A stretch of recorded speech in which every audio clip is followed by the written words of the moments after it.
Tessa Young begins her story as the good girl archetype, disciplined, ambitious, loyal, and deeply conditioned to follow rules.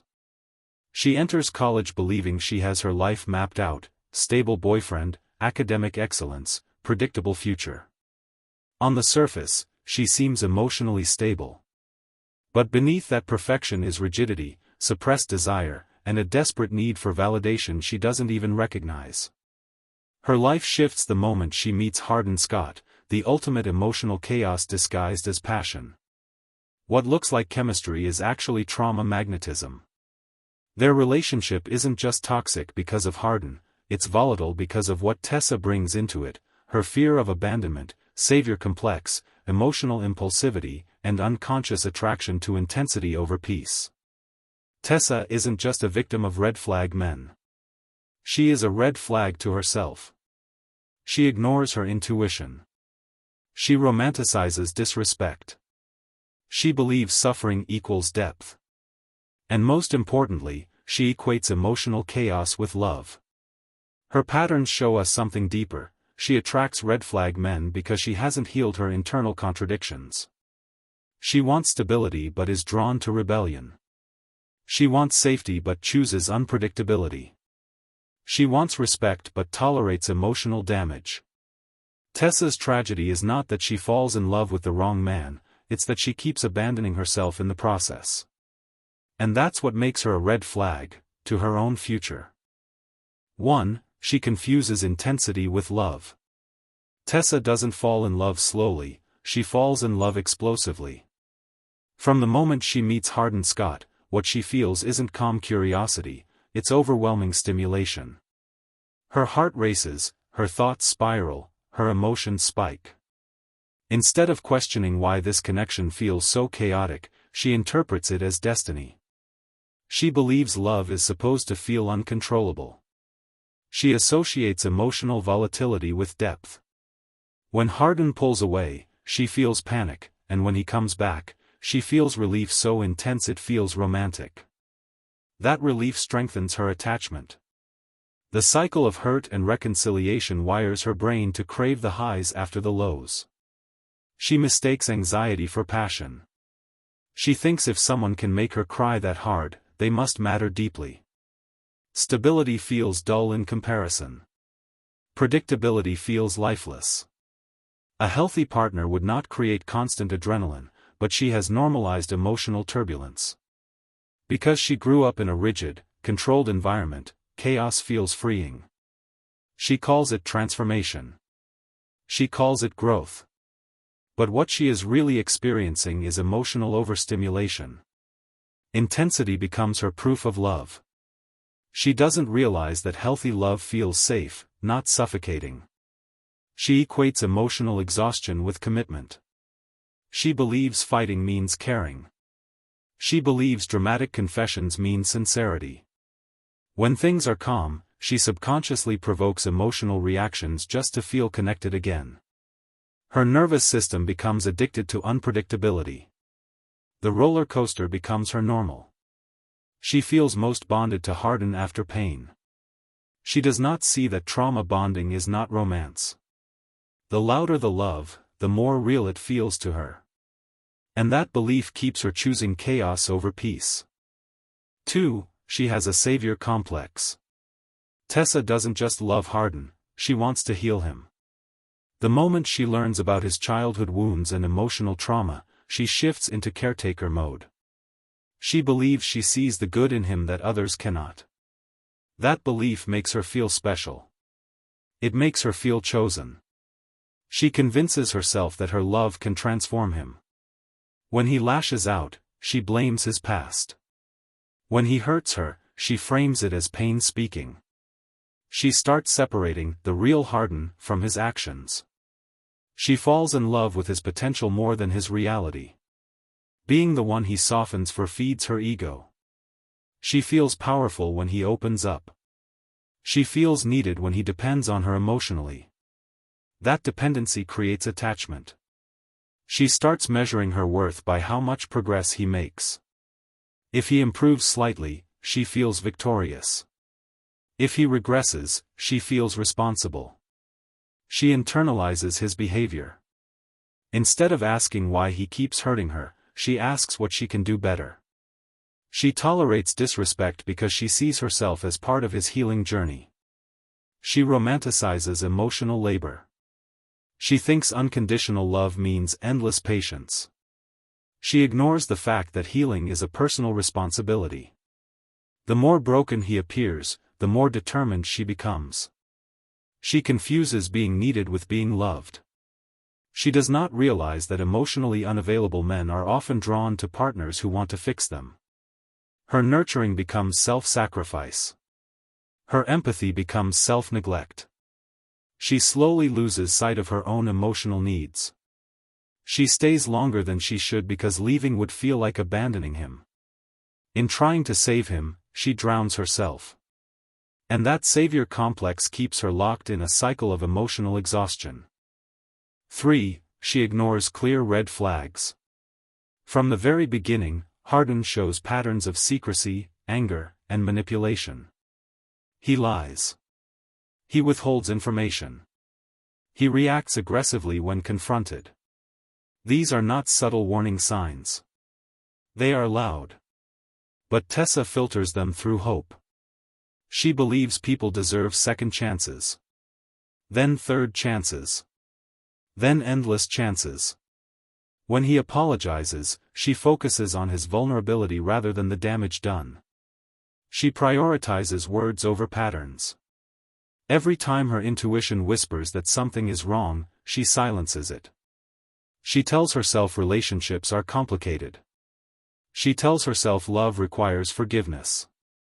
She minimizes her own discomfort. When friends warn her, she becomes defensive.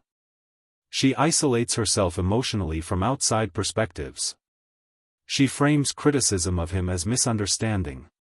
She begins protecting his image. Each betrayal chips away at her trust, but she rebuilds it without stronger boundaries. She does not pause long enough to evaluate the cycle. She only focuses on the next hopeful moment. She confuses endurance with loyalty. She thinks leaving would mean failure. She fears that acknowledging the red flags would shatter the fantasy. So she chooses denial. She convinces herself that growth takes time. She ignores the pattern of hurt reconcile repeat. She normalizes behavior that once shocked her. Her standards quietly lower. She adapts to survive emotionally. By ignoring early red flags, she conditions herself to accept worse ones later. And that self-betrayal becomes her biggest red flag of all. 4. She romanticizes emotional damage. Tessa is drawn to darkness. Hardin's pain feels poetic to her. His silence feels mysterious. His emotional distance feels complex. She associates brokenness with depth. She believes suffering creates stronger bonds. When he shares trauma, she feels closer to him. She sees herself as the light in his darkness. That narrative feeds her attachment. She equates emotional struggle with authenticity. Healthy communication feels less intense, so she labels it ordinary. She does not realize that chaos is not complexity. She believes love must be dramatic to be meaningful. She internalizes the idea that enduring hardship proves devotion. She feels proud of staying through storms. She confuses resilience with tolerance. She overlooks how much the damage affects her. She tells herself she is strong enough to handle it. She almost enjoys being the one who understands him. Emotional pain becomes part of their identity as a couple. She bonds with him through shared tears more than shared peace. She sees his volatility as passion. She interprets emotional unavailability as depth. She convinces herself that loving someone damaged makes her love purer. She does not question why she feels exhausted. She normalizes emotional instability. She clings harder during conflict. She feels closest to him after breakdowns. She romanticizes apologies after destruction. She believes suffering makes the story epic. But in doing so, she glamorizes emotional harm. And that belief ensures she will continue to seek partners who need saving instead of partners who offer safety. 5. She abandons her boundaries. Tessa sets boundaries verbally, but she struggles to enforce them. She says certain behaviors are unacceptable. Yet when those lines are crossed, she stays. Each time she forgives without consequence, her boundaries weaken. She tells herself this is the last time. Then it happens again. She adjusts instead of walking away. She becomes flexible in ways that harm her. Her standards shift depending on how afraid she is of losing him. The more attached she becomes, the more she compromises. She tolerates disrespect she once would have rejected. She convinces herself that love requires sacrifice. She confuses compromise with self-erasure. When she feels hurt, she prioritizes reconciliation over accountability. She avoids ultimatums because she fears abandonment. She does not want to seem demanding. She wants to seem understanding. So she swallows discomfort. She suppresses anger. She minimizes betrayal. Over time, she forgets what her original limits were. She adapts to chaos. She rationalizes inconsistency. She allows apologies to replace change. Her identity becomes entangled with the relationship. She struggles to imagine leaving. She fears starting over more than enduring pain. Boundaries require action, not emotion. But she chooses emotion. And in repeatedly abandoning her own limits, she teaches him that she will stay no matter what. 6. She is attracted to rebellion. Tessa's upbringing was strict and controlled. Her mother dictated structure, discipline, and expectations. Tessa learned to be obedient. She learned to suppress curiosity. She learned to follow rules. When she meets Hardin, he represents everything she was never allowed to explore. He is impulsive, rebellious, unpredictable. Being with him feels like reclaiming freedom. She mistakes rebellion for independence. She believes choosing him proves she is no longer controlled. The relationship becomes symbolic. It is not just about love, it is about defiance. She distances herself from her old identity. She pushes back against authority through him. But rebellion is not the same as self-awareness. She swings from one extreme to another. From rigid control to emotional chaos. She does not find balance. She confuses breaking rules with finding herself. Hardin becomes her gateway to adulthood. She feels empowered by choosing someone her mother would disapprove of. That disapproval strengthens her attachment. The more controversial the relationship becomes, the more determined she is to defend it. She interprets opposition as proof that the love is real. She overlooks the fact that rebellion-driven choices are often reactive. She does not pause to ask if he is truly compatible with her long-term goals. She focuses on the thrill of difference. She wants to rewrite her narrative. But instead of building a stable identity, she anchors herself to chaos. And that attraction to rebellion pulls her repeatedly toward emotionally unsafe partners. 7. She mistakes jealousy for passion. When Hardin becomes possessive, Tessa feels intensely desired. She interprets jealousy as proof of love. She believes if he reacts strongly, it means he cares deeply. His insecurity becomes flattering instead of alarming. She feels chosen when he fights over her. She feels validated when he reacts emotionally to other men. She does not recognize how control can hide inside passion. She sees his jealousy as vulnerability. She thinks it reveals how much he fears losing her. That fear makes her feel powerful. She confuses obsession with devotion. She believes calm trust would mean indifference. She underestimates the importance of security. When he questions her interactions, she reassures him instead of questioning why he doubts her. She normalizes possessiveness. She tells herself it is romantic intensity. She ignores the discomfort of being monitored emotionally. She does not demand mutual trust. She prioritizes maintaining connection. She fears that calling out jealousy might create distance. So she accommodates it. She softens herself. She adjusts her behavior. She confuses reassurance with responsibility. She believes love should be overwhelming. She overlooks how jealousy erodes autonomy. She internalizes the idea that passion must be loud.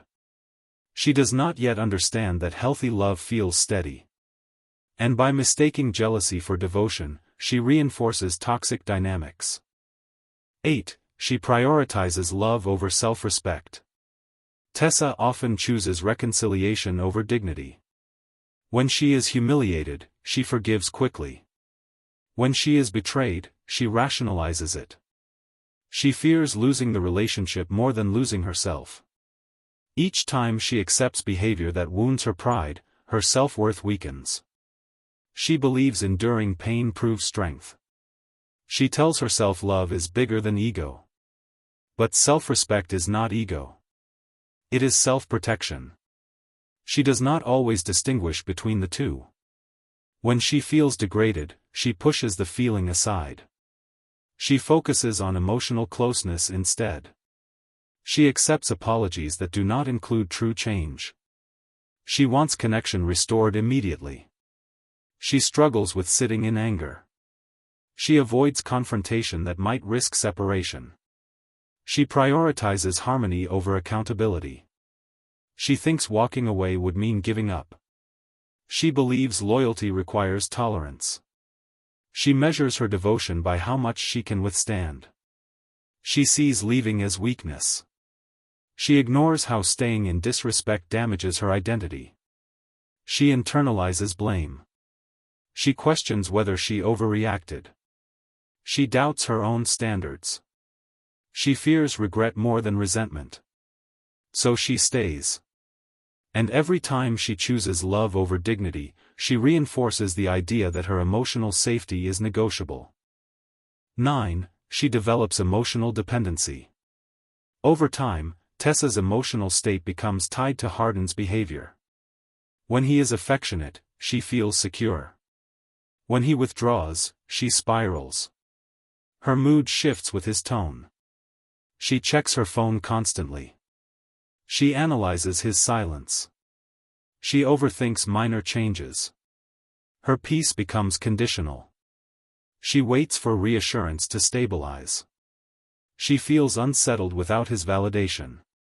She struggles to regulate herself independently. She associates closeness with safety. When distance appears, she feels panic.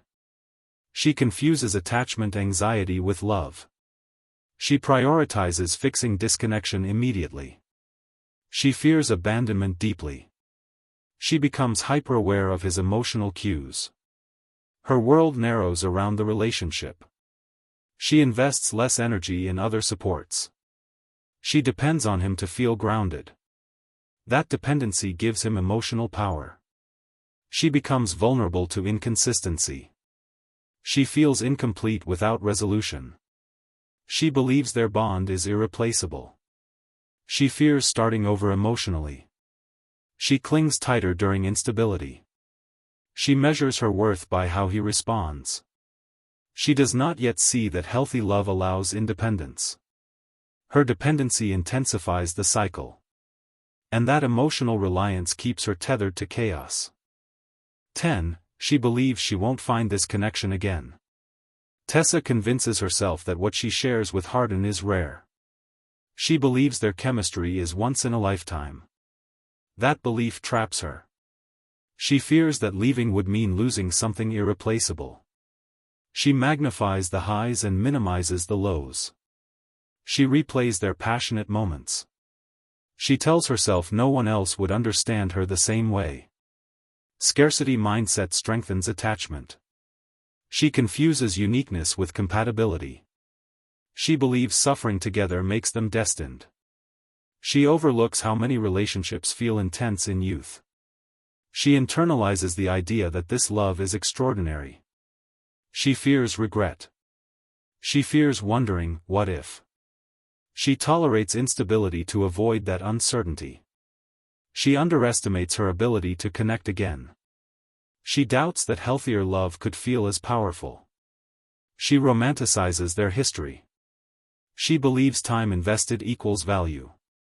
She hesitates to walk away because she fears emptiness. She convinces herself growth requires struggle. She normalizes emotional pain as part of something epic. She exaggerates the idea of soulmates.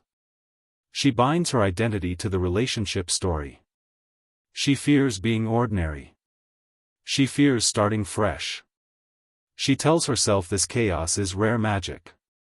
But what she truly fears is being alone long enough to rebuild. And that fear convinces her to hold on to a connection that repeatedly harms her. Tessa's story is not about being weak, it's about being unhealed. She reflects many young women who mistake intensity for destiny.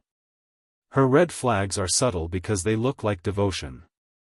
But devotion without boundaries becomes self-erasure. She attracts red flag men because she hasn't healed her internal contradictions. Until she learns to love herself without chaos, she will continue to chase relationships that mirror her inner instability. Tessa's biggest battle was never with Hardin. It was with her own patterns. Her growth only begins when she realizes she cannot fix someone at the cost of losing herself. In many ways, she represents the romanticization of toxic love that an entire generation consumed. But her story also serves as a warning: passion without peace will always leave scars. And maybe the real red flag was never who she loved, but how little she loved herself when she chose him.